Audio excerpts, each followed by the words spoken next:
मुझे उस दिन लगा था। एकदम ऐसे ही आप भी फील कर रहे होगे।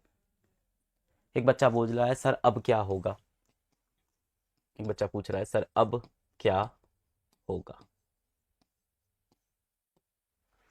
बेटा ये आपके हाथ में है कि अब क्या होगा। जो आज हुआ वो आपको जिंदगी का एहसास कराता है कि लाइफ अनप्रिडिक्टेबल है बेटा। किसी भी दिन कभी भी लाइफ में कुछ भी हो सकता है। हम सब सोच गए थे नीट का पैटर्न ऐसा होता है, पेपर ऐसा आता है, क्वेश्चन ऐसे आते हैं, ये पीवाईक्यू होता है, पर बदल गया। अब ये चीज अच्छी है कि बुरी है बेटा, ये जिंदगी है। थोड़ा हार्श बोल रहा हूं ना, पर तो तैयार भी तो करना पड़ेगा आपको जीवन के लिए, आगे के लिए। ये जिंदगी है बेटा। Life hit you worst when you are at your best. जिंदगी आपको तेज खींच के तमाचा तब मारती है जब आप जिंदगी में बहुत अच्छा कर रहे होते हो, बहुत खुश होते हो।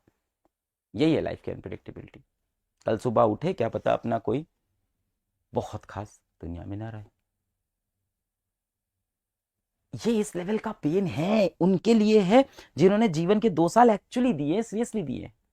आज पता है सबसे ज्यादा दुखी वही बच्चा होगा जिसने एक्चुअली में मेहनत की है, तैयारी की है। All the average students, below average students सबसे ज्यादा परेशान वही होंगे, क्योंकि उनको ये पेपर बहुत टफ लग रहा है। एवरेज स्टूडेंट्स और बिलो एवरेज स्टूडेंट्स का ये होता है कि दिमाग बहुत तेज नहीं है, मेहनत बहुत की है। टीचर ने बताया पीवाईक्यू कर लो, पीवाईक्यू कर ले। टीचर ने कहा ये होमवर्क कर लो, होमवर्क कर ले। टीचर ने कहा ये नोट्स पढ़ लो, नोट्स पढ़ लिए। टीचर ने कहा ये क्वेश्चन सॉल्व कर लो, क्वेश्चन सॉल्व कर लिया। सब करके गए, एग्जाम में वो क्वेश्चन नहीं आए। जिसने कुछ नहीं पढ़ा ना, जो एकदम बर्बाद बच्चा था, जिसका पढ़ाई में इंटरेस्ट नहीं था, उसे कुछ बुरा नहीं लगा, क्योंकि टीचर ने बोला ये नोट्स पढ़ने, नहीं पढ़ा। टीचर ने बोला ये क्वेश्चंस करने, नहीं करा। टीचर ने कहा होमवर्क करने, नहीं करा। जो बचपन से टॉपर रहा है वो तेज है। टीचर ने इतना कहा मैं इसके 10 गुना आगे कर दूंगा। फंसा कौन? एवरेज और बिलो एवरेज बच्चा। कि जो पीवाईक्यूज में था हम वो ने वैसा देखा था, नीट का पैटर्न था, हम गए देने, मेहनत बहुत की हमने। अगर वैसा पेपर आ जाता ना सर, बाई गॉड जैसा पीवाईक्यूज में होता है, हम फोड़ के आते सर। 45 में से ज्यादा नहीं बोलेंगे, 45 कर लेते, 40 क्वेश्चन तो हिला देते सर। जो सीरियस तैयारी करके गया था, जिसने पीवाईक्यूज अच्छे से एनालाइज किए थे, जिसने नीट की किताबें अच्छी से पढ़ी थी, एनसीईआरटी बायोलॉजी में अच्छी से पढ़ी थी, फिजिक्स के अंदर भी अच्छा अच्छा ठीक ठाक न्यूमेरिकल्स लगा लिए थे, पीवाईक्यू अच्छे से समझ लिए थे, नीट का पैटर्न पकड़ लिया था। ऐसा पेपर नहीं होता ना सर, हम 40 क्वेश्चन, 35 तो करते ना सर अच्छे से, 35-40 क्वेश्चन कायदे के हम कर आते सर, लगा देते सर 35-40 तो। सबसे ज्यादा प्रॉब्लम हुई है मेरे एवरेज और मेरे बिलो एवरेज बच्चों की। जो बहुत टॉपर स्टूडेंट होते हैं ना, वो तो ऑफ कोर्स प्रैक्टिस करते रहते हैं, डिफरेंट डिफरेंट करे क्वेश्चन की, यहां से ये भी लगा लेते हैं, वो भी लगा लेते हैं। उनको भी हार्ड लगा पेपर, ऐसा नहीं है। टॉपर्स को भी ये पेपर लगा कि हाँ ये लेवल चेंज हुआ है। जिसने कुछ नहीं पढ़ा उसको तो फर्क ही नहीं पड़ा, रे भाड़ में गया, नीड है यार, ठीक हटा यार, क्या करना, अपन तो नहीं पढ़े। वो तो पेपर जब देने जा रहे थे सुबह, उनको तभी पता था। बहुत से बच्चे ऐसे थे जब सुबह पेपर देने जा रहे थे उन्हें पता था कि मेरा आज सिलेक्शन नहीं होना है। जो बच्चे बिल्कुल पढ़ाई नहीं किए थे उनको पता था आज सुबह सुबह जब पेपर देने जा रहे थे 2 बजे कि मेरा तो पेपर जैसा भी आए नहीं सिलेक्शन होना है। पर वो बच्चे जो लड़ झगड़ के गए थे कि किसी तरह से लड़ झगड़ के 650 680 लेके आना है, उनको सबसे ज्यादा दुख हो रहा है अभी। क्योंकि उनको वहां जाके सरप्राइज मिला कि सब बदल गया यार। 2 साल की पूरी तैयारी धोखा हो गई, 3 साल की पूरी तैयारी धोखा हो गई, 4 साल की पूरी तैयारी धोखा हो गई, 5 साल की पूरी तैयारी धोखा हो गई। ये पेपर तो कुछ और ही था। पेपर डिफिकल्ट है, पेपर लेंदी है, सब है यार उसके अंदर।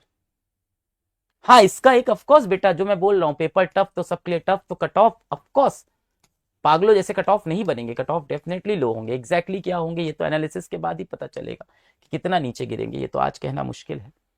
आज की रात आपकी भी टेंशन में ही जाएगी सोचते हुए। ऑफकोर्स कोई आके आपको बोलेगा कोई बात नहीं बेटा सो जाओ, जो हुआ सो हुआ, उसको छोड़ देते हैं। जो हो गया बेटा वो हमारे हाथ में नहीं था, जो हो गया बेटा वो तो हमारे हाथ में नहीं है, भविष्य में अच्छा काम करेंगे, अब अच्छे से सो जाते। अरे भाई इंसान है, रोबोट थोड़ी है हम, चैट जीपीटी थोड़ी है हम कि जो बोलोगे हम करते जाएंगे, हमें प्रॉम्प्ट दोगे हम सो जाएंगे। बेटा अब आप सो जाइए, कोई बात नहीं बेटा, जीवन में जो होता है उससे आगे बढ़ते। चैट जीपीटी थोड़ी है हम, इंसान है, इमोशन है, फील होगा, नहीं आएगी नींद। अभी तो कहाँ नींद आएगी। कोई चीज आप बहुत दिल से चाहो और उसके बाद उसके लिए मेहनत करो, और उसके लिए बहुत सारे सैक्रिफाइसेस करो, बहुत कुछ छोड़ दो उसके लिए, बहुत चीजें छोड़ दो उस चीज के लिए।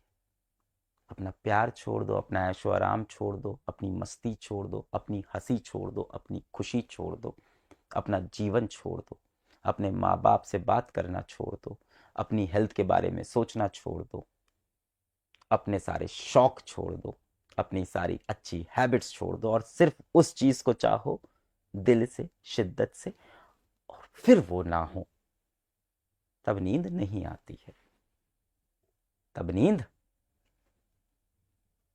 नहीं आती है, तब होता है रिग्रेट, तब होता है दुख, विच इज ओके। दुख होगा, रोएंगे, बहुत रोएंगे, कोई दिक्कत नहीं है। मुझे पता है, मुझे बहुत से लोग इस चीज़ पे अब कल क्रिटिसाइज करने आ जाएंगे कि अलग सर ने बोल दिया बच्चों को रोने के लिए, ऐसा कौन टीचर बोलता है बच्चों को कि अरे भाई, रोने से ही तो इमोशंस बाहर निकल के आएंगे। And if you love something, if you really love something and you don't get it, if you want something you don't get it, you cry. I cry, you cry, we all cry. Let's not hide it. सब रोते हैं। एक बात मेरी याद रखना बेटा, मैं हूं, कोई हो, कितना बड़ा